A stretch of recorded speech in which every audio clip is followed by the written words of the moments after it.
Hola, ¿qué tal? Muy buenos días, estimados alumnos y alumnas de prepa en línea.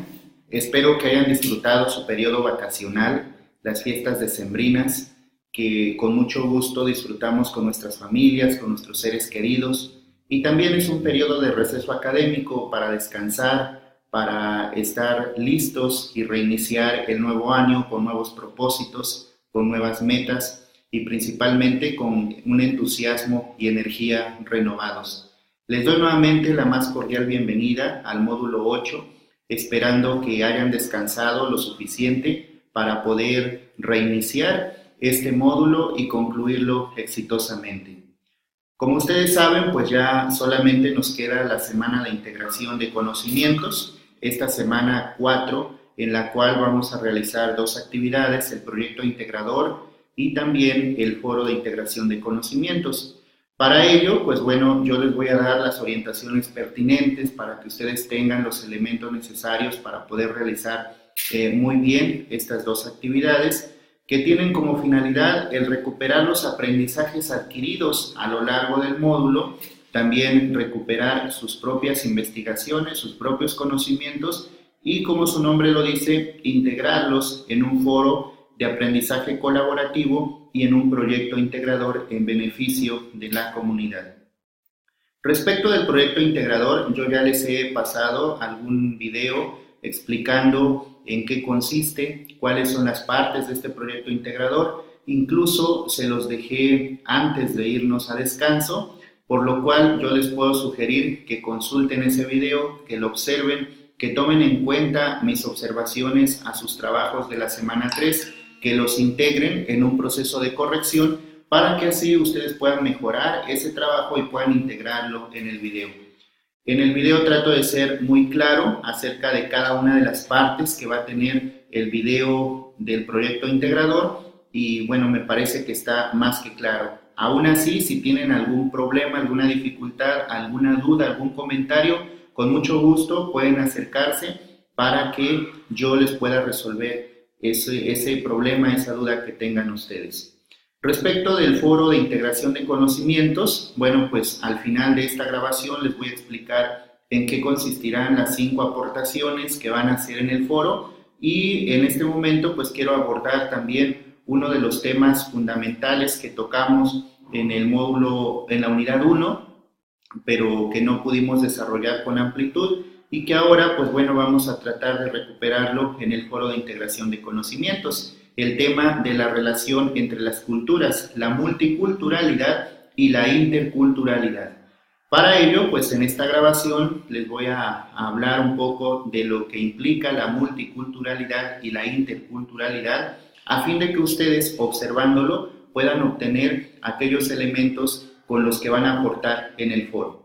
Al finalizar esta grabación, les repito, les explicaré en qué consistirán sus aportaciones y con mucho gusto quedo atento a sus dudas e inquietudes que me pueden dejar por correo electrónico o bien por mensajería de plataforma o por redes sociales que ustedes ya conocen. Muchas gracias y bienvenido nuevamente al curso, al módulo 8. Terminen con éxito esta última semana, estos últimos trabajos y sigo quedando a sus órdenes. Muy bien, pues entonces en esta videograbación les voy a aportar algunos elementos para que ustedes puedan realizar un aporte argumentado en el foro de integración de conocimientos. Y el tema que vamos a tratar es precisamente el de la multiculturalidad y de la interculturalidad. Este tema, si bien lo esbozamos de manera muy somera en la unidad 1, ahora pretendemos desarrollarlo detectando cuáles son las particularidades de cada uno de los términos, porque no significan, no implican lo mismo, no son lo mismo, no es lo mismo hablar de multiculturalidad que de interculturalidad. Entonces vamos a identificar en esta presentación en qué consiste cada uno de ellos. Y bueno, este esquema que yo les estoy poniendo en pantalla, en primer lugar nos permite identificar en el centro la interculturalidad, que es a lo que queremos llegar, y las diferentes causas e implicaciones de este término. Del lado derecho, por ejemplo, nosotros encontramos el tema de la movilidad humana. ¿Cuál es el origen de la multi y de la interculturalidad? por qué se dan estos problemas, por así decirlo, aunque no son en realidad problemas, como vamos a ver más adelante, más bien por qué se dan estos fenómenos sociales. Y vamos a tratar de responderlo pensando que se da gracias al tema de la movilidad humana. La movilidad humana que no es otra cosa que la migración. En todas las culturas, en todos los tiempos, la migración siempre ha existido. La movilidad forma parte de la historia del género humano. Incluso podemos identificar que las diferentes poblaciones se originaron gracias a un fenómeno migratorio, a un fenómeno de movilidad. Cuando una persona se mueve, cuando una persona va de un lugar a otro dejando su lugar de origen, llega a otro lugar en el cual es probable que habiten más personas. Entonces se da un espacio de encuentro entre pueblos y ciudades. ¿Eso qué quiere decir? Quiere decir que efectivamente el fenómeno migratorio trae como consecuencia que diferentes culturas se encuentren en un escenario. Ese escenario puede ser un pueblo, puede ser una ciudad, puede ser un lugar de trabajo, una empresa, puede ser el campo, puede ser cualquier circunstancia, cualquier situación geográfica en el que estas dos culturas se encuentran. Ahí se da el fenómeno de la multiculturalidad o de la interculturalidad en algunos casos. Estas son las causas. Podemos decir que la movilidad humana, el hecho de que las personas se vayan, no precisamente por una necesidad económica, existen otros motivos. Por ejemplo, en los lugares turísticos, la gente se mueve hacia estos lugares no solo en busca de trabajo, a veces también en busca de una mejor calidad de vida, en búsqueda de una vida más cómoda, por ejemplo. Algunos otros se mueven porque tienen propiedades en otro lugar, porque llegaron a adquirir una propiedad. En fin, puede haber diferentes motivos por los cuales la gente se mueve de su lugar de origen. Y entonces, en donde quiera que vayamos, vamos a encontrar no solo gente nativa, sino gente que proviene de otros lugares. Nos acercamos a ellos y tienen otra cultura, tienen otra forma de pensar, tienen otras tradiciones, otras costumbres, tienen otra forma de concebir el mundo, y entonces se genera un espacio de convivencia, un espacio de encuentro entre personas que asumieron un proceso de enculturación distinta. Lo que veíamos en la unidad 1, la cultura se aprende, y se aprende a través de un proceso de socialización, primero en la familia, después en los grupos sociales y en las instituciones. Entonces, aquello que yo aprendí de mi cultura, lo voy a traer siempre y lo voy a poder compartir con el otro, con quien me encuentre. Esto, por supuesto, que trae como consecuencia tres cosas o tres implicaciones. Primero, el tema de la diversidad cultural, que también abordamos en la unidad 1. La diversidad no implica mirar las diferencias para entrar en conflicto, sino implica detectar las diferencias para enriquecernos y para intercambiar con esa diferencia, con ese otro que es diferente, y luego poder enriquecer lo mío y aportar de lo mío a los demás. Sin embargo, también se da el proceso de identidad, es decir, yo soy diferente porque tengo mi propio proceso de identidad. Yo puedo ir a la Ciudad de México, pero soy originario de Veracruz. En la Ciudad de México me voy a encontrar con gente de diferentes estados de la República, con gente de diversas religiones, con gente de diferentes estatus académicos o de diferentes estratos sociales. Sin embargo, yo traigo mi identidad. Yo soy veracruzano, yo nací en el campo, yo estudié en una escuela rural, posteriormente me fui a la ciudad, ingresé a una universidad, pero tengo mi propia cultura, mi propia lengua, mi propia forma de concebir el mundo. Entonces eso me genera identidad. En el encuentro, en el espacio de encuentro, que es ese escenario, esa ciudad o ese pueblo, yo puedo identificar la diversidad, valorar la diversidad, pero conservando mi identidad. En términos filosóficos, chicos, esto se llama alter ego o el tema de la otreidad. Es decir, el otro con quien yo me encuentro tiene una identidad propia y yo tengo mi propia identidad. Entonces, en este escenario de encuentro, ¿qué va a pasar? Se va a generar el fenómeno de la diversidad. Y es aquí donde entran los temas éticos. ¿Qué voy a hacer yo cuando me encuentre con la otra persona? ¿Cómo seré capaz de intercambiar mis conocimientos, mis aprendizajes, mi forma de concebir el mundo sin que yo trate que la otra persona sea como yo, pero tampoco sin pretender que yo sea como el otro? Este tema lo vamos a ir desarrollando poco a poco. Entonces, aquí hay un asunto que es la constitución de la cultura como centro. ¿Esto qué quiere decir? Si yo pongo en el centro mi cultura o la cultura del otro, entonces estamos hablando de una cultura hegemónica. Esto pasó por muchísimo tiempo, en varios siglos, con Europa. Europa se constituyó como la cultura centro. Todo lo que tenía que ver con Europa era civilizado, era culto, y todo lo que no tenía que ver con Europa, pues era pagano, era hereje, era salvaje, era silvestre, en fin. Eso le llamamos eurocentrismo a lo largo de la historia, porque Europa se convirtió en el centro, en el punto de referencia de todas las culturas. ¿Esto qué trajo como consecuencia? Diferentes adjetivos. Entonces, había el bárbaro y el civilizado. El civilizado, por supuesto, identificado con lo europeo. Y el que no tenía esa cultura, pues era bárbaro, por una parte.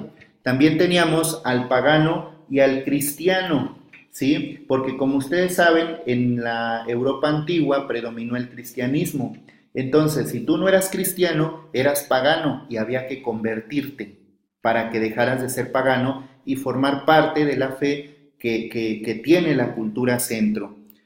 También estaba el hereje o el fiel, ¿sí? Yo podía ser fiel a los principios de esa religión o podría ser un hereje si de alguna manera renuncio a alguno de esos principios y me opongo a esos dogmas o a esa doctrina que me están tratando de implementar. Y también se da esta dicotomía entre el ignorante y el culto. Los europeos son cultos, los demás, los que no conocen la cultura europea, los que no conocen la filosofía, los que no escuchan la música clásica, por ejemplo, pues son ignorantes. Entonces, esta dicotomía que se da entre bárbaro, civilizado, pagano, cristiano, hereje, fiel, ignorante, culto, pues siempre del lado derecho es: yo soy el civilizado, tengo que llevar la cultura al bárbaro. Yo soy el que tiene la religión verdadera, tengo que llevar esta religión al pagano. Yo soy el que es fiel a los principios dogmáticos, tengo que hacer que el hereje se convierta. Yo soy el culto, tengo que educar al ignorante.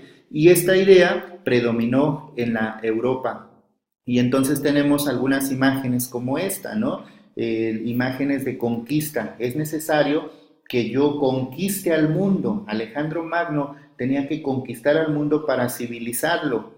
Los españoles tenían que conquistar América, tenían que conquistar México y tenían que evangelizar a los paganos que eran los aborígenes de estas tierras. Ahí se justificó lo que los historiadores llaman la conquista espiritual.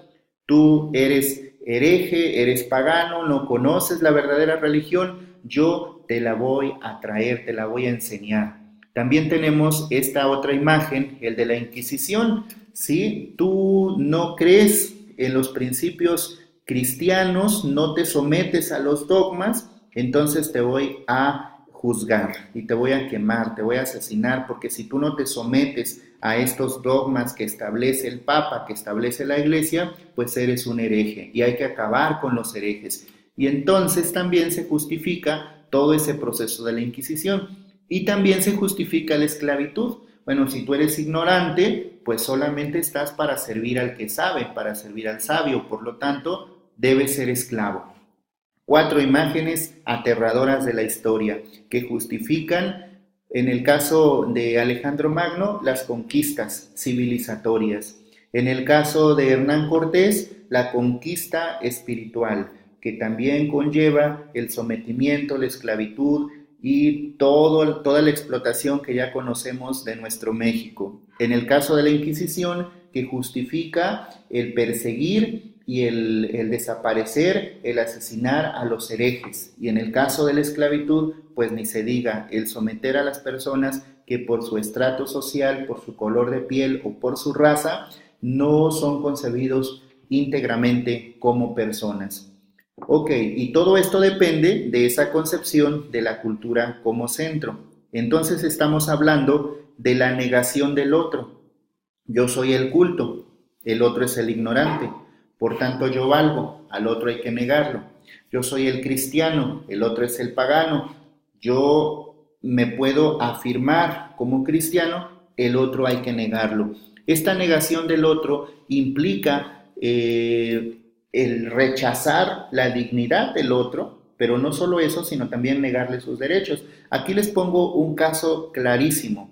Fray Bartolomé de las Casas, ¿sí? Defensor de los indígenas en la Nueva España, y por otra parte, Fray Juan Gines de Sepúlveda, alguien que, contrario a Fray Bartolomé, opinaba y justificaba y argumentaba que los indígenas no tenían alma, que eran árboles que caminaban, que eran salvajes, que eran semejantes a los animales y que por tanto pues había que esclavizarlos. Los dos frailes, los dos con una formación cristiana, los dos con un mismo referente divino, pero con diferentes maneras de pensar. Por un lado, Fray Bartolomé, histórico defensor de los indígenas, y por otro lado, Gines de Sepúlveda, aferrado en demostrar que los indígenas había que negarlos y había que esclavizarlos por su condición infrahumana. Y posteriormente, entonces, continuando con nuestra reflexión, nos vamos a dar cuenta que cuando esto ocurre en el caso de América, no solo de México, sino de varios países de nuestra América, pues ocurre un proceso de emancipación política. Los procesos independentistas tenían como finalidad el buscar y el reafirmar la propia identidad como pueblo. ¿Sí? Somos un pueblo mestizo, somos un pueblo que quiere emanciparse del dominio español, en el caso de México, y entonces se dan los procesos emancipadores. En el caso de América del Sur, pues con Simón Bolívar, y en el caso de México, pues nuestros grandes emancipadores, Miguel Hidalgo y José María Morelos y Pavón. Sin embargo, este señor a quien tenemos aquí en esta presentación de diapositivas, en esta diapositiva, es don Simón Rodríguez. Simón Rodríguez fue maestro de Simón Bolívar, el que inspiró esos ideales a Simón Bolívar sobre la emancipación. Y Simón Rodríguez opinaba, está bien, ya nos emancipamos, ya nos independizamos del dominio europeo, sin embargo, no basta, porque aunque ya somos libres, somos independientes, seguimos pensando como ellos. Por tanto, es necesaria una emancipación mental que nos libere del servilismo extranjero y la imitación. Es decir, no solo se trata de ser libres políticamente, sino también de ser libres mentalmente, de pensar diferentes, de identificarnos como propios y de poder dejar de mirar al otro como un referente al que siempre queremos ser como él. Y esto, de alguna manera, se da en otras situaciones, porque tendemos a imitar y comparar de acuerdo con prototipos ajenos. Entonces vemos la Capilla Sixtina y decimos obra de arte, magnífica, ¿no? Y vemos un mural en Palenque o en Bonampak y decimos, no, pues no tiene la misma categoría que la Capilla Sixtina. Aquello es arte, esto pues es simplemente un mural. ¿Cuál es nuestro referente? El arte europeo. Otro caso, vemos un artefacto artesanal fenicio, por ejemplo, y decimos, no, pues es un gran descubrimiento arqueológico que hay que conservar, nuestra historia, etcétera, etcétera. Vemos un artefacto arqueológico prehispánico, aquí de México, por ejemplo, y bueno, pues puede estar hasta en una casa o puede estar en un museo ahí abandonado sin que nadie invierta tiempo en investigar su origen, su significado, etcétera. Otra vez, el valor siempre va a ser aquello. Luego vemos una escultura, por ejemplo, el de la Piedad, el de Miguel Ángel, lo vemos en Europa y decimos, no, pues magnífica escultura. Y luego vemos, por ejemplo, el Tonalpohualli, aquí en el Museo de Historia y Antropología en la Ciudad de México, y decimos, ay, pues es el calendario solar, y nada más así, ¿no? Como denigrando, como comparando. Una es una gran escultura y el otro, pues es un calendario, ahí tenían un poco de imaginación los aztecas y lo hicieron. Otra vez ese nivel de comparación. Escuchamos música clásica, escuchamos una ópera de Bach, escuchamos a Mozart, etcétera, y nos enaltecemos por la emoción artística de la música. Escuchamos un son jarocho, por ejemplo, y decimos música popular, ¿no? Entonces es así como aquello es lo culto y esto es lo popular. Otra vez nuestro referente es lo europeo.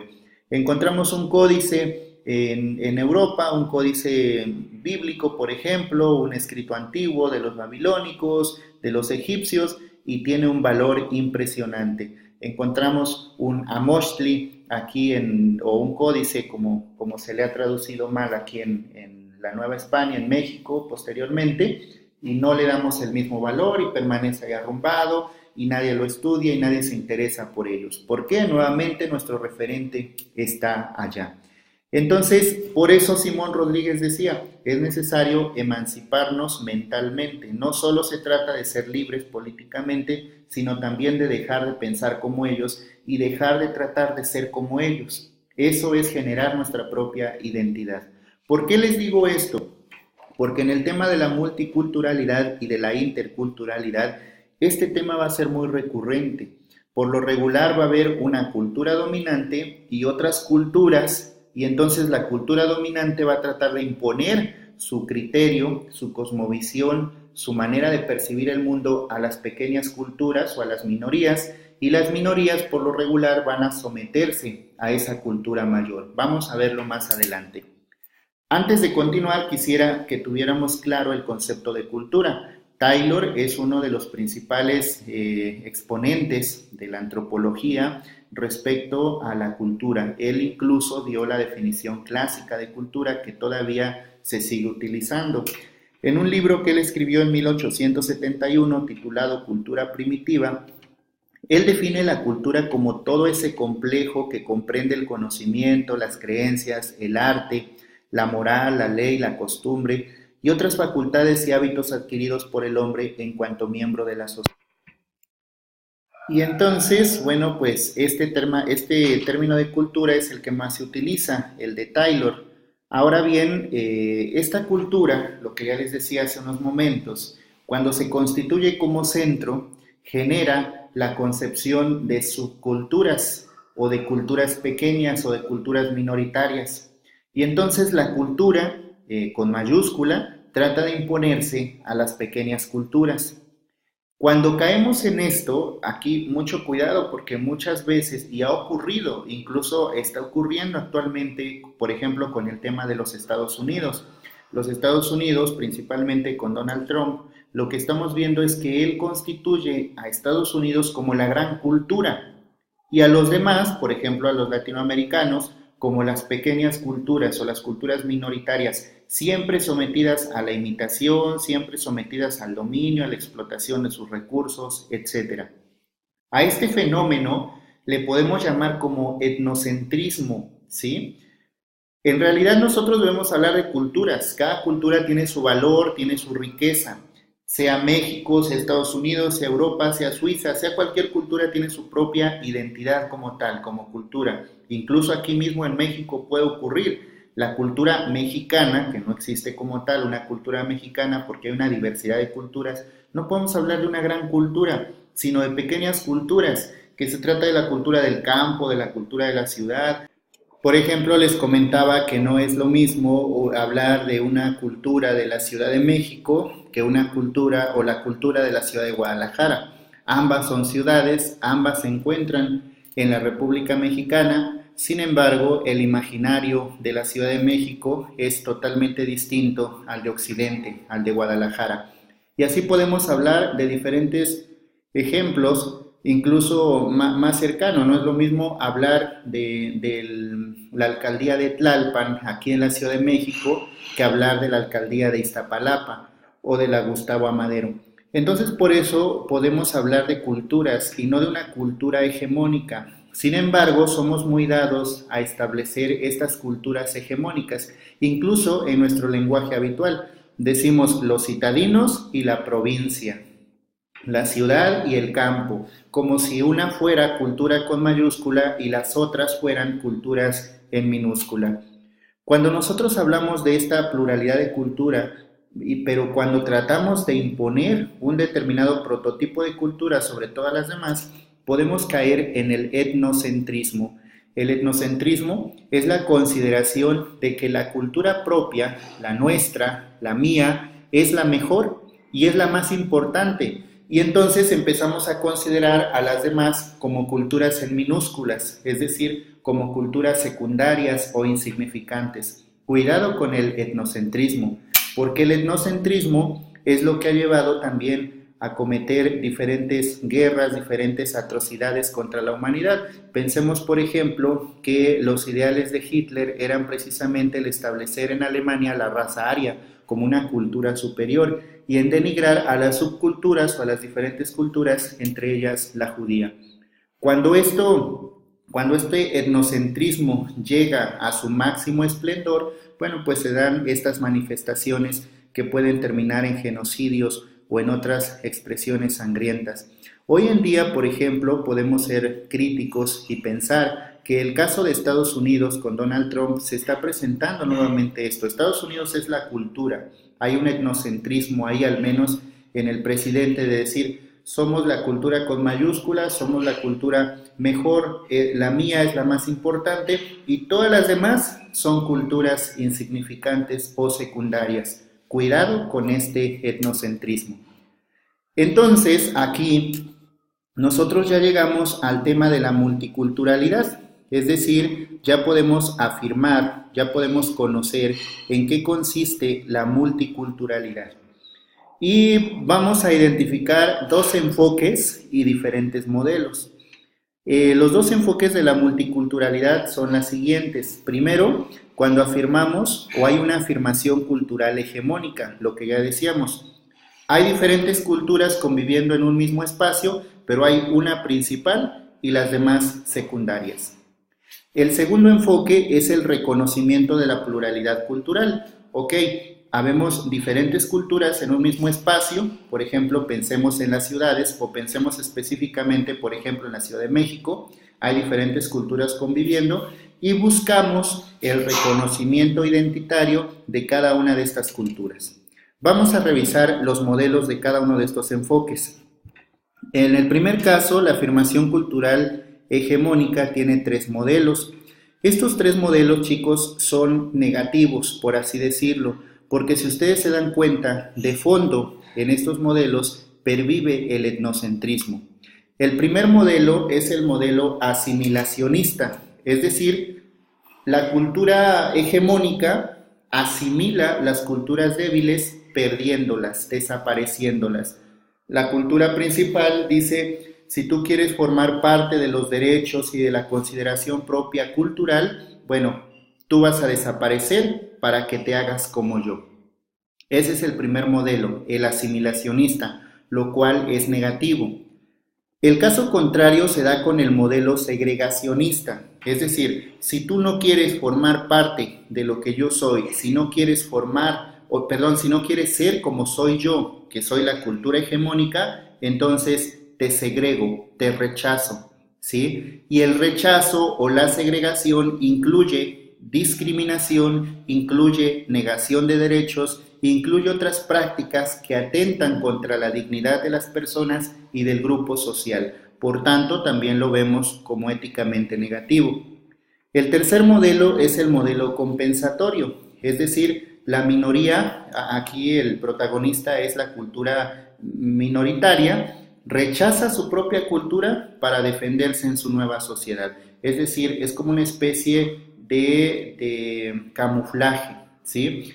Dice, yo rechazo lo que era, rechazo lo que fui como cultura para que yo pueda sobrevivir en esta sociedad. Y entonces, en este caso, en el modelo compensatorio, por ejemplo, tenemos a todos los chicos que viajan del campo a la ciudad y que para sobrevivir o que forman sus familias en la ciudad y para sobrevivir tienen que adoptar ciertos modelos de la ciudad que no son propios, que no los identifican, pero que les permiten sobrevivir en ese espacio y en ese contexto. Entonces, la afirmación cultural hegemónica, como ya les he comentado, no es un camino viable para la convivencia cultural. Pero podemos dar un paso más, que es el reconocimiento de la pluralidad cultural. Aquí ya podemos encontrar algunos modelos positivos que pueden ayudar a esa convivencia. El primero de esos modelos es el modelo inclusivo. Consiste en la inclusión, su nombre lo dice, de elementos de las diferentes culturas relacionadas. Vivimos en un espacio, hay diferentes culturas, vamos a incluir elementos de todos, vamos a celebrar la tradición del Día de Muertos por los que viven en Veracruz, por los que viven en Oaxaca, como lo viven en Chiapas, como lo viven en diferentes lugares de la República. Incluimos elementos de estas diferentes culturas relacionadas. Otro modelo es el modelo de orientación multicultural. Este modelo es muy positivo. ¿Qué hace la cultura hegemónica o qué hace la principal cultura? Trata de preservar a las culturas minoritarias buscando fortalecerlas, ¿sí? Vamos a suponer que en una ciudad viven comunidades indígenas. Lejos de discriminarlas o de segregarlas, lo que hace en este modelo es incluirlas y tratar de preservar la lengua, la vestimenta, las costumbres, las tradiciones, y eso tiene mucho de positivo. Un tercer modelo es el de pluralismo cultural, el cual promueve la identificación y pertenencia étnica. Es decir, no te dice tú tienes que ser como yo para gozar de tus derechos o para ser considerado cultura. Tampoco yo voy a segregarte. Lo que vamos a hacer es que voy a promover y a identificar tu identidad étnica y tu sentido de pertenencia y voy a promoverlo. Finalmente, deberíamos ir hacia este modelo de pluralismo cultural, es decir, que cada cultura conviva en el mismo espacio con su propia identidad, con su propio sentido de pertenencia y que sea capaz de interactuar y de convivir con las demás culturas que se encuentran en ese mismo espacio. Y finalmente tenemos el modelo de competencias multiculturales, el cual favorece actitudes de poder participar activamente en culturas mayoritaria y minoritaria. Es decir, se trata de que todas interactúen o todas participen en una, valga la redundancia, participación activa en los diferentes procesos de interacción cultural. Aquí estamos hablando de la multiculturalidad, como ustedes se han dado cuenta. Sin embargo, podemos encontrar otros problemas relacionados con la cultura. Cuando conviven diferentes culturas, el caso de la multiculturalidad, uno de esos problemas es el relativismo cultural. ¿En qué consiste el relativismo cultural? Consiste en reconocer que los valores o los elementos culturales que tiene determinado grupo social tienen valor para esa cultura y solamente para esa cultura, ¿sí? Por ejemplo, aquí les pongo dos ejemplos. La forma de casarnos obedece a un valor cultural, pero este solo tiene sentido en nuestra área cultural. A lo mejor yo para casarme en el estado de Veracruz necesito ciertos rituales, ciertas tradiciones y son válidas en Veracruz. Y no son válidas en la Ciudad de México, y no son válidas en la Ciudad de Puebla. O a lo mejor los habitantes de la Ciudad de México tienen otros rituales, otros procedimientos para casarse que son válidos en la ciudad y única y exclusivamente en la ciudad. Cuando decimos que las cosas tienen un valor solo para esa cultura y no más allá de ella, entonces hablamos de un relativismo cultural. Bueno, aquí estamos hablando de un caso poco complejo, pero hay casos más complejos. Por ejemplo, en el Islam, los padres arreglan el matrimonio, igual que en algunas regiones de nuestro país, por ejemplo, en Chiapas. Y en ambos casos, los padres arreglan el matrimonio con una dote. Yo negocio la entrega de la esposa a través de una cierta cantidad de dinero en efectivo o en especie, en ganado, para poder llevarme a la esposa. Entonces podemos decir, nosotros, por ejemplo, que vivimos en la Ciudad de México, podemos decir, bueno, eso que pasa en Chiapas o eso que pasa entre los musulmanes, pues es un atentado contra la dignidad de las mujeres. ¿Y qué pueden decir otras personas? No, eso es válido para ellos, porque es un valor cultural, tradicional para los chiapanecos, para las etnias de los Altos de Chiapas, o es un valor religioso para quienes practican el Islam. Ahí estamos hablando de relativismo cultural, porque entonces no estamos dando paso a valores universales. Lo que ya hablábamos en la unidad 1 respecto de los derechos humanos, son valores universales, aplicables a todas las personas, independientemente de su raza, de su religión, de su condición social o de su situación geográfica. En el relativismo cultural no existirían valores universales porque los valores dependen de cada cultura y de cada situación específica, y eso se convierte en un problema de la cultura. Otro problema, que sería el contrario, pues es el determinismo cultural. ¿En qué consiste este determinismo cultural? Consiste en que nos vamos a comportar como nuestra cultura nos ha impuesto que nos comportemos. Y entonces la cultura determina al individuo. Si yo soy del campo, si yo soy indígena, pues bueno, la cultura me ha impuesto que tengo que caminar con la cabeza agachada, que tengo que someterme a los demás, porque así me lo ha impuesto esa cultura, por ejemplo. Y hay hasta dichos, hay hasta refranes que se relacionan con este determinismo. Seguramente ustedes han escuchado este refrán que dice: aunque la mona se vista de seda, mona se queda. Seguramente lo han escuchado. ¿De qué estamos hablando? De un determinismo cultural. De fondo, si tú eres del campo, aunque vayas a la ciudad, nunca vas a dejar de ser campesino. Si tú eres pobre, aunque te hagas rico, seguirás actuando como pobre. Si tú eres de ciudad y vas al campo, pues siempre vas a ser citadino, porque tu cultura te está determinando. Esto es un problema, porque entonces estamos diciendo que nuestra identidad individual depende de una identidad social. O sea, yo ya no puedo ser libre de tomar decisiones, no puedo ser libre de actuar, porque tengo el peso de una cultura detrás que me impone cómo debo comportarme, ¿sí? Entonces ya todo se me da en automático, todo se me impone y yo no tengo opción ni de acción ni de decisión en mis comportamientos individuales, y eso es un atentado contra la libertad. Independientemente de dónde sea, si soy del campo, si soy de la ciudad, si soy de un estado o de otro, del norte o del sur, tengo la posibilidad de tomar decisiones por mi propia cuenta y de actuar como yo desee, con libertad, con una libertad individual más allá de los determinismos culturales. Ok, aquí entonces hemos mencionado estos dos problemas que tienen que ver con la cultura. Pues bien, chicos, hasta ahorita hemos hablado de este intercambio de culturas. Por una parte, cuando las culturas conviven en un mismo espacio, diferentes culturas simplemente están ubicadas en un mismo espacio, por ejemplo, en una ciudad o en un estado, hablamos de la multiculturalidad. Pero no hay interacción. Sin embargo, si estas culturas no solo están en un espacio, sino que se interrelacionan, interactúan, conviven e intercambian elementos, estamos hablando entonces de interculturalidad, un término que vamos a ir precisando más adelante. Por ahora, es necesario hablar de la multiculturalidad en un primer momento. La multiculturalidad es un concepto sociológico, como aparece aquí en la diapositiva. Es un concepto de antropología cultural y significa que existen diferentes culturas en un mismo espacio geográfico y social.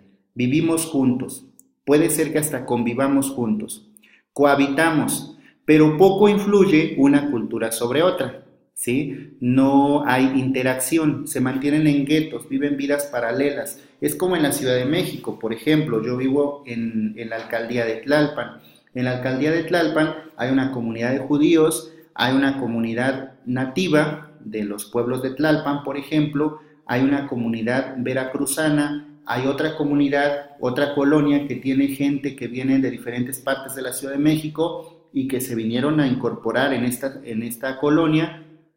Y bueno, cada quien tiene su propia vida. Pareciera que cada quien vive en guetos, cada quien tiene su propio, aunque vivimos en el mismo espacio, cada quien tiene sus propias expresiones culturales.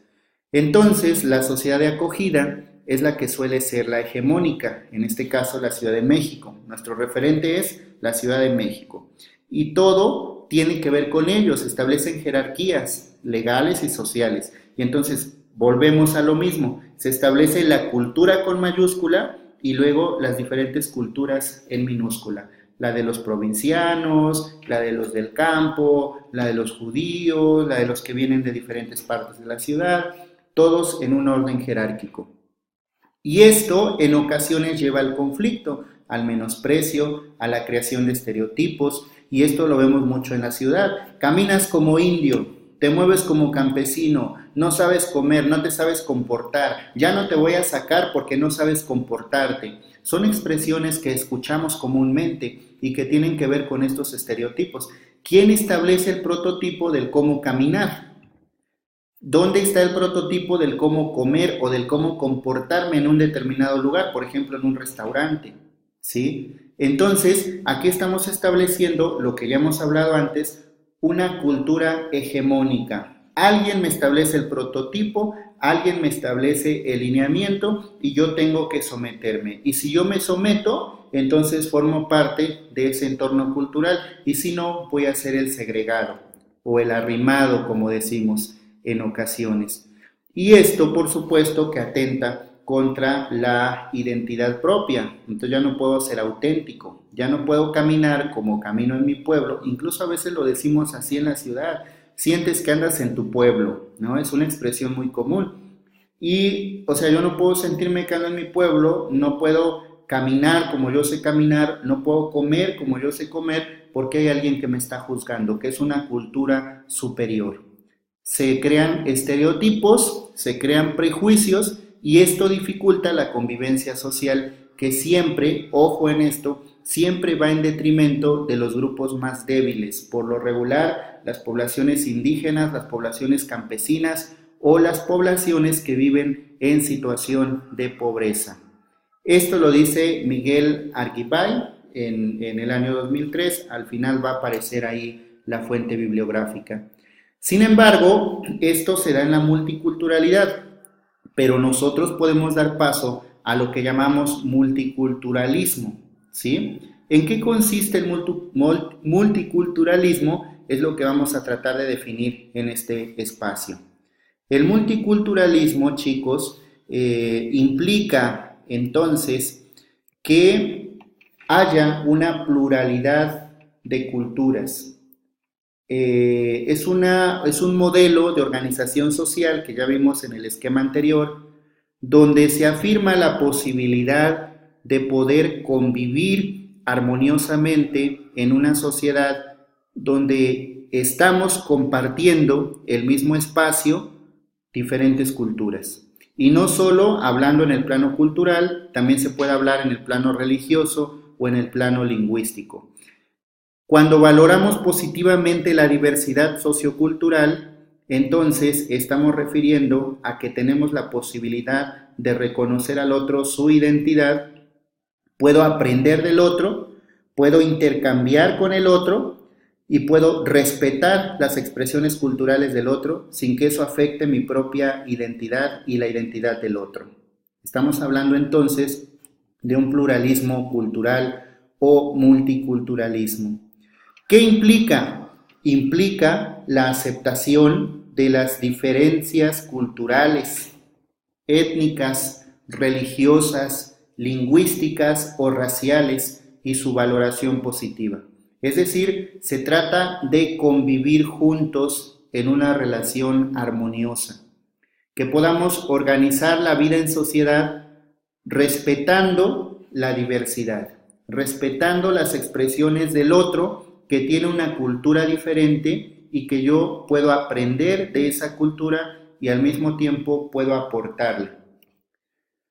Además, implica la defensa y reivindicación explícita del derecho a la diferencia. Volvemos a hablar de la diversidad cultural de la que ya abordamos en la unidad 1. El derecho a ser distinto en valores, creencias, adscripción étnica, poniendo el acento en la diferencia como derecho. Tenemos derecho a ser diferentes, somos diferentes, venimos de familias diferentes, venimos de espacios diferentes, entonces no tiene por qué implicar un conflicto convivir con familias, con personas que son diferentes. Les comparto, por ejemplo, que yo tengo amigos que son musulmanes y yo soy católico. Y eso no implica que cuando convivo con esos amigos que son musulmanes, ni ellos me quieran convertir al Islam, ni tampoco yo quiera convertirlos a ellos al cristianismo. Cada quien tiene su propia profesión religiosa. Nuestra amistad va más allá de la profesión religiosa. Puedo reconocer los valores del Islam, ellos pueden reconocer los valores del cristianismo y podemos convivir juntos, poniendo el acento en la diferencia como un derecho, en este caso, un derecho religioso, un derecho de conciencia. También conlleva el multiculturalismo el reconocimiento general de la igualdad de derechos y deberes, elemento esencial en todo pluralismo. Lo más importante, ya lo hemos visto, son los derechos humanos. Yo reconozco que tú eres una persona y como persona tienes dignidad. Y esta dignidad te lleva a gozar de tus derechos humanos. Y no por el hecho de ser diferente, se te van a negar esos derechos humanos. Ah, es que yo soy nativo de la Ciudad de México y tú vienes, entonces yo tengo más derechos que tú. Todos tenemos derechos humanos porque todos somos personas y gozamos de la misma dignidad. Entonces yo tengo que hacer ese reconocimiento general de igualdad de derechos y deberes como elemento esencial del pluralismo.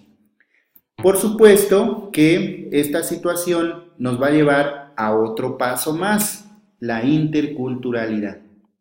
Chicos, esto que les voy a mencionar es simplemente para que no quede, por así decirlo, en el aire este tema de la interculturalidad. Si bien en la unidad 4 o en este módulo 8 solamente nos hemos quedado en el tema de la multiculturalidad y del multiculturalismo o la pluralidad de culturas, es necesario que ustedes sepan que el multiculturalismo es solo un paso que nos lleva a la interculturalidad. El objetivo es la interculturalidad. Es decir, en el multiculturalismo, las culturas viven en un mismo espacio, pueden llegar a respetarse, a respetar la diferencia del otro, pueden llegar a convivir armoniosamente, pero no pueden interrelacionarse, no pueden interconectarse, no pueden interactuar. Solamente se da un respeto. Tú eres diferente y te respeto. Tu expresión tradicional es diferente, tu profesión de fe es diferente, la respeto y podemos convivir en el mismo espacio sin que haya problemas. Eso es multiculturalismo. Pero el paso siguiente es la interculturalidad. Y en la interculturalidad este concepto surge en el campo educativo, pero recibe aportes de la sociología, de la antropología, de la psicología, y este concepto trata de superar las carencias del concepto del multiculturalismo. Es decir, no basta con que respetes a la otra persona, no basta con que respetes a la otra cultura. La interculturalidad es, ante todo, reconocer en la diversidad la oportunidad de intercambio, ¿sí? Y de enriquecimiento. No solo te respeto por ser diferente, sino que podemos interactuar, podemos intercambiar ideas, podemos enriquecernos. Y esto se aplica no solo al individuo, sino a todo el colectivo. Y podemos llegar a constituir nuestras diferencias como un elemento positivo de identidad que todos los demás puedan reconocer. Por ejemplo, se habla mucho de Canadá, ¿sí? Y se dice que en Canadá es posible la interculturalidad, donde conviven diferentes religiones, diferentes culturas, y donde la cultura principal o la cultura anfitriona, por así decirlo, acoge a las demás y las integra en un proyecto cultural. Se interrelacionan las culturas en ese espacio geográfico que están compartiendo. Entonces tenemos este esquema.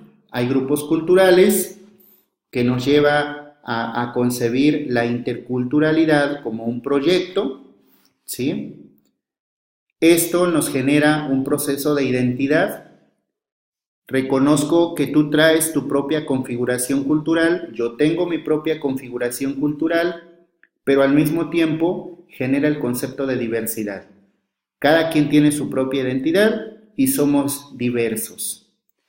Esto se da en un mismo espacio, convivimos en un mismo espacio geográfico, por ejemplo, y en un mismo tiempo. Las variantes de espacio y de tiempo son las que permiten esa interculturalidad. Entonces, la interculturalidad va a ser inseparable de la cuestión de la identidad. El hecho de relacionarse de manera simétrica con personas, con saberes, con sentidos y prácticas culturales distintas, va a reconocer de un autoconocimiento de quién soy yo, de cuál es mi cultura, de mi propia identidad. Y entonces va a destacar tanto lo propio como las diferencias. Yo soy así y puedo convivir contigo, que eres diferente, comprendo, respeto tu diferencia, pero puedo intercambiar valores o puedo intercambiar elementos contigo. A eso se le llama interculturalidad. Lo inter, como decía este autor que aquí estoy citando, Homi Bhabha, tanto en 1994 como en 1998 en sus textos, él decía que lo inter refiere a ese espacio intermedio, es el tercer espacio, así lo llamaba él, donde dos o más culturas se encuentran, un espacio de traducción y negociación en el cual cada quien mantiene algo de sí sin asimilarse a la otra, pero que puede convivir con la otra cultura sin que eso le implique conflicto. En la interculturalidad yo sigo siendo jarocho, yo sigo siendo veracruzano, otra persona sigue siendo del norte, regiomontano, regiomontana, y podemos convivir en otro espacio, por ejemplo la Ciudad de México. Aquí les quiero comentar, por ejemplo, un caso muy particular. En nuestro caso, nosotros tenemos un matrimonio intercultural con mi esposa. Yo soy originario del estado de Veracruz, ella es originaria del estado de Chiapas. Yo soy originario de una comunidad rural de la sierra del Pico de Orizaba, en las faldas del Pico de Orizaba, con muchas tradiciones y costumbres, legado de la cultura náhuatl. Mi esposa, por ejemplo, es de etnia tzotzil. ¿Y qué implica este tercer espacio? Implica que podemos convivir juntos en un matrimonio en ese tercer espacio. Es decir, dos culturas, dos formas de pensar diferentes, dos lenguajes, porque incluso ella habla, por ejemplo, tzotzil, yo no hablo tzotzil, por ejemplo. Podemos convivir en un mismo espacio sin asimilar el uno al otro, o sea, sin decirte, para que tú formes parte de este matrimonio tienes que dejar de hablar el tzotzil y tienes que dejar de pensar como chiapaneca, ni tampoco yo dejar de pensar como veracruzano, porque ahora vivimos en otro espacio, vivimos en la Ciudad de México, y entonces nuestro contexto, nuestro espacio, nuestro tiempo es diferente. Eso no quiere decir que yo pierda mi identidad ni que ella pierda su identidad, sino que podemos generar un tercer espacio donde nos encontremos y donde nos enriquezcamos. A eso se le llama interculturalidad. Y esto es posible porque se da un encuentro entre sujetos, entre personas. De fondo es eso. Y cuando yo me encuentro con otra persona que es diferente, hay un reconocimiento de mi propia identidad. Por ejemplo, hay un fenómeno que seguramente ustedes han escuchado mucho que se da en el ámbito de las preferencias sexuales, que hay personas que, considerándose muy machistas, empiezan a discriminar a las personas homosexuales. Y entonces la respuesta de las personas homosexuales es: tú tienes una homosexualidad reprimida, por eso la estás manifestando en tu rechazo hacia mí. Bueno, habría que preguntarle a los psicólogos, a los psicoanalistas qué tan cierto es esto. Pero lo que sí es cierto es que cuando yo me encuentro con una persona que es diferente a mí, lo primero que hay es un reconocimiento de mi identidad. En el caso de la preferencia sexual, bueno, ¿por qué él tiene una preferencia homosexual? Eso me lleva a mí a reconocer mi propia identidad y a decirme, yo soy heterosexual, ¿por qué? O por ejemplo, en el caso de los indígenas, si yo me encuentro con otra etnia, vamos a suponer que yo soy de una cultura náhuatl y me encuentro de repente con una cultura otomí, yo empiezo a analizar su lengua, empiezo a analizar sus costumbres, sus tradiciones, y lo primero que hago es medirlas en torno a mi propia lengua, mis propias costumbres, mis propias tradiciones. Entonces hay un reconocimiento de mi identidad como persona que me lleva a identificar la diferencia en el otro. Este reconocimiento de mi identidad, como ya lo hemos mencionado, se da frente a mí mismo y se da frente al otro. Yo soy así, yo soy diferente de él, yo tengo una preferencia sexual diferente, yo tengo costumbres y tradiciones diferentes, yo tengo pensamientos diferentes, o yo estudié más que la otra persona, ¿sí? Entonces estoy haciendo un reconocimiento de mi propia identidad frente a mí mismo y frente al otro, como una especie de comparativo. Y esto nos puede llevar a ciertas actitudes de tolerancia o de intolerancia. ¿Sí? Yo puedo respetar al otro, puedo tolerar las actitudes del otro o puedo ser intolerante. Yo puedo de alguna manera generar un proceso de pretensiones de verdad. Aquí la verdad la tengo yo. Yo soy el que conoce, yo soy el que sabe, yo soy el que puede, yo tengo la razón y el otro tiene que someterse.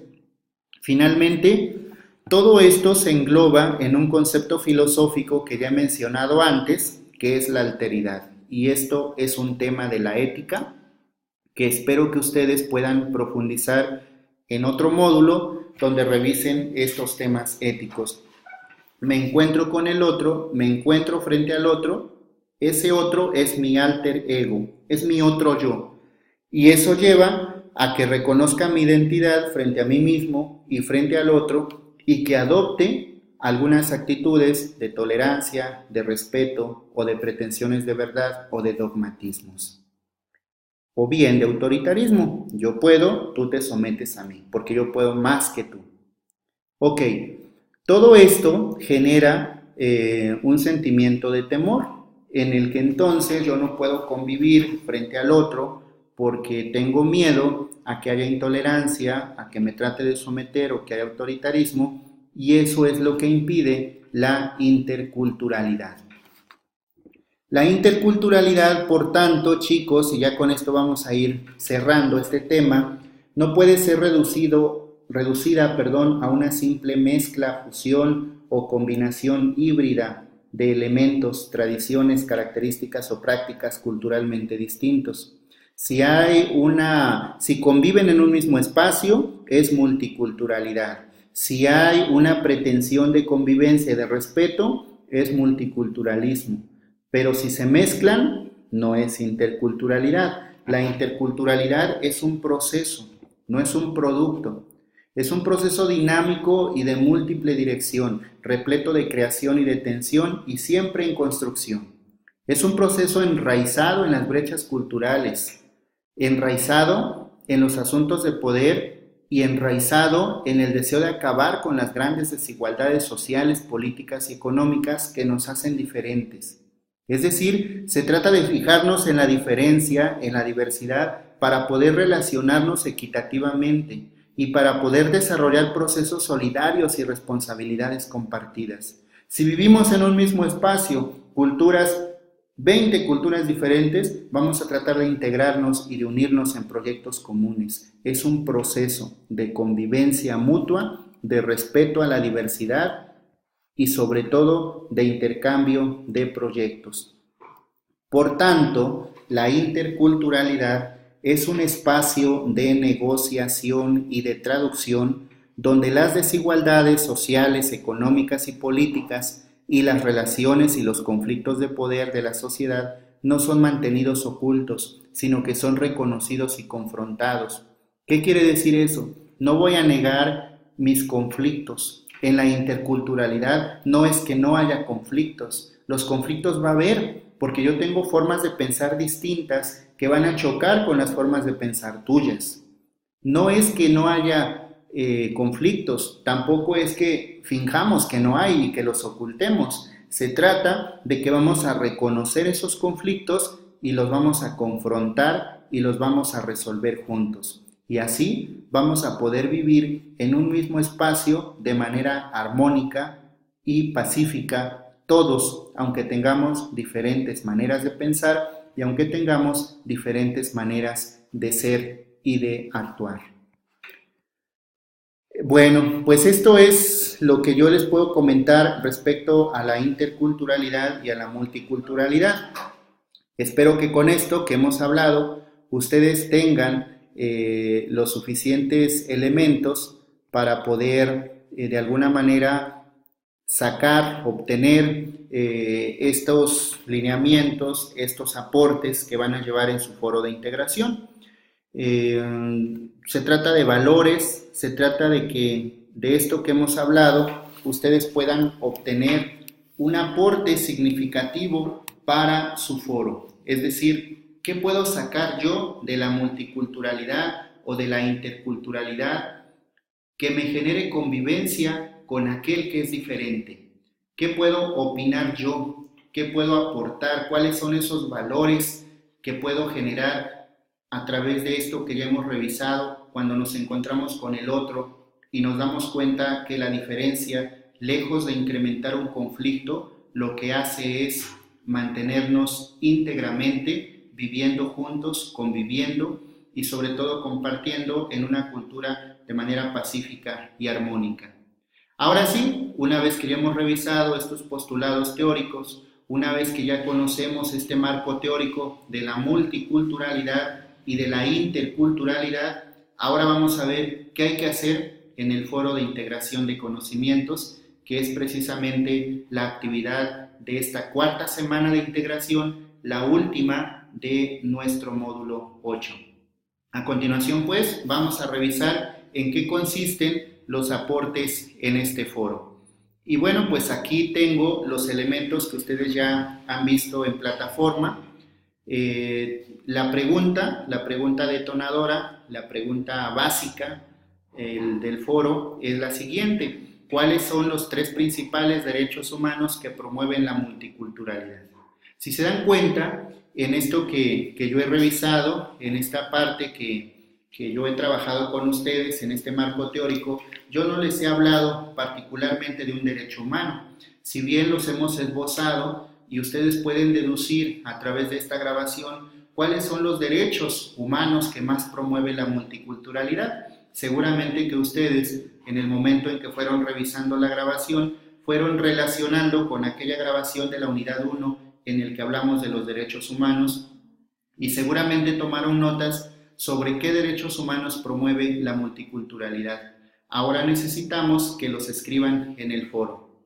Bajo esta pregunta detonadora, ¿cuáles son los 3 principales derechos humanos que promueve la multiculturalidad? Y una vez que ya tenemos estos elementos, una vez que ya sabemos esto, vamos a participar en el foro 5 veces. 5 veces vamos a participar en el foro. En la primera aportación van a responder a la pregunta detonadora y van a argumentar su respuesta. Ojo, chicos, les he dicho durante todo el módulo, no se trata solamente de responder a la pregunta, se trata de argumentarla. Y yo ya les he dado muchos elementos para que ustedes puedan argumentar. Por ejemplo, yo puedo responder a la pregunta simplemente diciendo: ¿cuáles son los 3 principales derechos humanos que promueven la multiculturalidad? Ok, la no discriminación, 1, la libertad de expresión, 2, y la igualdad de oportunidades, 3. Ya contesté la pregunta, pero en eso no consiste este ejercicio. Tienen que argumentar su respuesta. Si yo digo la no discriminación, ¿por qué la no discriminación? ¿De dónde obtengo yo que la multiculturalidad promueve la no discriminación? Si yo digo que es la libertad de expresión, ¿por qué la libertad de expresión se promueve con la multiculturalidad? Poner ejemplos, argumentar con lo que hemos visto en esta grabación, con lo que han revisado en sus materiales de plataforma, argumentarlo. Eso es una tarea de pensamiento crítico que es importante que ustedes lo realicen en este ejercicio. Luego, una vez que ya pusieron en su primera aportación, han contestado esta pregunta detonadora y han argumentado su respuesta, en su segundo aporte en el foro van a reflexionar y comentar las acciones diarias que ustedes realizan para fomentar la diversidad cultural en su comunidad. Y a lo mejor ustedes pueden decir: bueno, es que en mi comunidad no hay diversidad cultural porque solo vivimos la gente que aquí nacimos.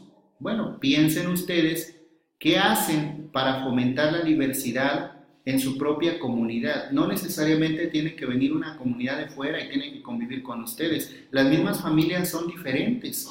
Las mismas familias tienen tradiciones diferentes. Incluso en los pueblos más pequeños, una familia puede ser católica, otra familia puede ser evangélica, otra familia puede ser de los testigos de Jehová. Ahí está manifestada la diversidad.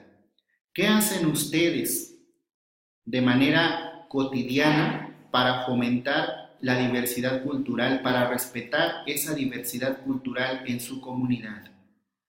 Después, en su tercera y cuartas participaciones, van a retroalimentar el comentario de dos de sus compañeros, ¿sí? Debe haber dos retroalimentaciones. ¿A qué? Principalmente a la respuesta que han dado a la pregunta detonadora sobre cuáles son los tres principales derechos humanos. Ojo, ya saben que no es válido decir estoy de acuerdo contigo, no estoy de acuerdo contigo, muy bien, lo dijiste muy bien. No, se trata de argumentar. Estoy de acuerdo por esto, no estoy de acuerdo por tal razón. Y ustedes tienen que aportar elementos que permitan mantener esta forma de discusión. O sea, es decir, si tú me has dicho que la no discriminación es un derecho humano que promueve la multiculturalidad, ¿tú cómo estás entendiendo la discriminación? Incluso pregúntense en el foro, argumenten y pregunten para generar estos procesos de discusión. Y finalmente, en la última contribución, van a generar una conclusión comentando cuáles son los desafíos que enfrenta nuestro país para difundir los derechos humanos, ¿sí? Y aquí hay muchísimos desafíos: la inseguridad, la violencia, la multiculturalidad, la pobreza, la marginación, el poder, la corrupción, en fin. Pero no se trata solamente de mencionarlo. Yo no puedo decir la corrupción es el principal desafío que enfrenta México para difundir los derechos humanos. ¿Qué es la corrupción? ¿Por qué la corrupción obstaculiza la difusión de los derechos humanos? O sea, tengo que decir, tengo que exponer, tengo que argumentar mi propia propuesta, mi propia interpretación, mi propia crítica sobre eso que estoy hablando. Bien, chicos, esto es lo que hay que hacer en el foro de integración de saberes. 5 aportes. La primera, responden a la pregunta. En la segunda, comentan acciones diarias que hacen para fomentar la diversidad cultural. La tercera y la cuarta son retroalimentaciones a dos de sus compañeros. Y la quinta es una conclusión sobre los desafíos de nuestro país para difundir los derechos humanos. Muy bien, muchachos, pues espero que haya quedado clara la información. Espero que esta información teórica que he compartido con ustedes también les favorezca para generar un aporte integrador que les permita también generar un aporte significativo, que podamos participar en el foro con entusiasmo. Recuerden que este foro sí se evalúa. Ahí tenemos una rúbrica, hay que consultarla para cubrir los requerimientos de evaluación. Yo voy a estar pendiente. Recuerden que esta semana es necesario que estemos interactuando información, que nos estemos leyendo, que estemos comentando. No se trata nada más de entrar al final, de entrar el domingo y poner mi aporte y ya. Más bien, aquí lo que buscamos es generar esos espacios de diálogo y, como ya les decía anteriormente, irse cuestionando. Cuestiónense entre ustedes, pregúntenme a mí, yo mismo puedo cuestionarlos a ustedes. Todo esto con el fin de generar un trabajo colaborativo, de diálogo, de aprendizaje colaborativo. Y bueno, pues esta sería la última actividad de este módulo. Espero que concluyan con éxito. Saben que estoy dispuesto a apoyarles, estaré dispuesto a apoyarles en todo momento y pues quedo atento a sus dudas e inquietudes por cualquier medio que ustedes ya conocen, por WhatsApp, por por mensajería de plataforma, por correo electrónico, como ustedes lo deseen. Les pido por favor que no se atrasen en sus actividades, que lo realicen previamente para que puedan recibir retroalimentación, para que puedan incluso mejorarlas. Yo durante esta última semana voy a estar muy pendiente de ustedes para atender todos los pendientes. No dejen las cosas para la última o el último periodo de recuperación de actividades porque se les empalma con el inicio de otro módulo. Háganlo ahora y cuenten conmigo. Muchas gracias y les deseo mucho éxito.